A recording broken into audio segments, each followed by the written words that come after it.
মৌলভীবাজারে বানের পানি নামতেই দৃশ্যমান হচ্ছে ক্ষতচিহ্ন। ভেঙে গেছে মনু ও ধলাই নদীরক্ষা বাঁধের 16টি পয়েন্ট। দ্রুত মেরামত করা না হলে ফের দুর্ভোগের শঙ্কা স্থানীয়দের।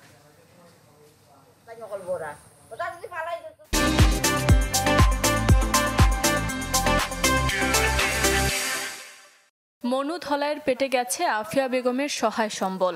নিঃস্ব হয়ে এখন দিশেহারা তিনি। অভিযোগ করলেন, বানের পানি রুখতে নামমাত্র বাঁধ দেয়া হয়েছিল। প্রত্যেক দিন আইয়ে তো খালি মাফতে থাকে, খাইলে তো মাফাতা বাদে আমি গালিয়ে গিয়া দিছি। যখন মাফিয়া কি তাতে মানুষের দুনিয়ায় বা হইয়া নিছে কি। উজানের ঢল ও অতিবৃষ্টিতে মনু ধলাই নদীর ভয়ঙ্কর এক রূপ দেখেছেন মৌলভীবাজারের মানুষ। বাঁধের 16টি স্থানে দেখা দেয় ভাঙন। প্লাবিত হয় জেলার রাজনগর, কুলাউড়া, কমলগঞ্জ ও সদর উপজেলার 700 বর্গ কিলোমিটারের বেশি এলাকা। এখন বানের পানি কমতেই দৃশ্যমান হচ্ছে সব ক্ষতচিহ্ন।